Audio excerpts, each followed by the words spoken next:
Оказывается, это был лимонарий. Лимоны в советские годы выращивали здесь.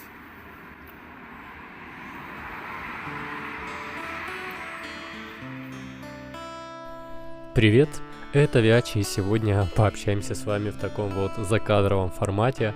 Немного сложный был для меня материал этот, потому что, с одной стороны, это одно из самых великолепных мест, которое мы с Лилианом, кстати, впору уже, наверное, мой канал переименовывать не в «Путешествую с Вячем», а в «Путешествую с Лилианом». Это одно из замечательных мест, насыщенных достопримечательностью, просто передоз на 1 квадратный метр, километр и так далее, и так далее.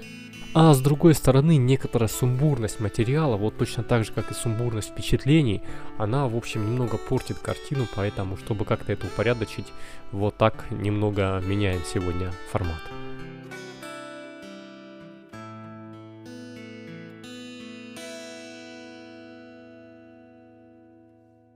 Это село Цихидзири, и знаменито оно в первую очередь крепостью Петра.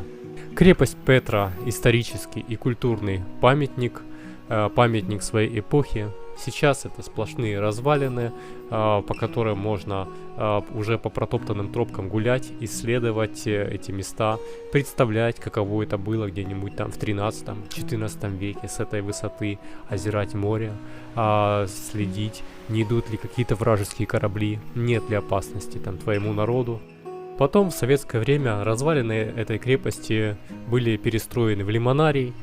Здесь, как нетрудно догадаться, выращивали лимоны, и каскады этих садов до сих пор остались практически в неизменном виде. Правда, лимонов сейчас там уже особо не найти. Зато это прекрасное место для прогулок, как туристов, так и даже местных. Настолько и турки тоже не могли взять ее. Вот неприступная была. Вот здесь вот какой-то храм находился. Если получится.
Окей, крепость крепостью, лимонарии лимонариями.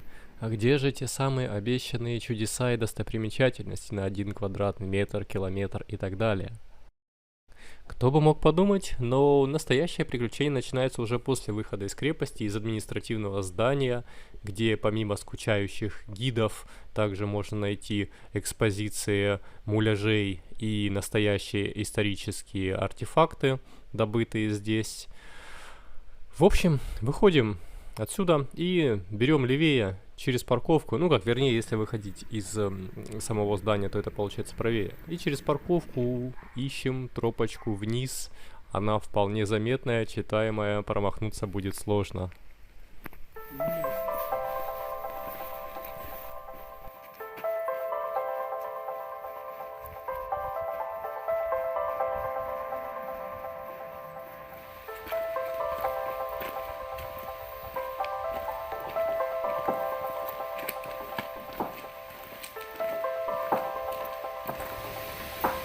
А что там шумит?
Вот так, дорогие друзья. А теперь скажите, много ли вы знаете таких мест, где за день неспешной прогулки можно и посетить исторические развалины крепости, и побывать на остатках лимонария, и посмотреть сверху виды на море и тропические, полутропические поселки, пройти банановыми рощами, мандариновыми садами, послушать шум водопадов и шелест ручьев, спуститься к самому морю, пройти босиком, возможно, даже по гальке, может даже в сезон окунуться в теплые воды Черного моря, а потом идти вдоль железной дороги куда-то вдаль, не спеша, теряя счет времени и расстояния.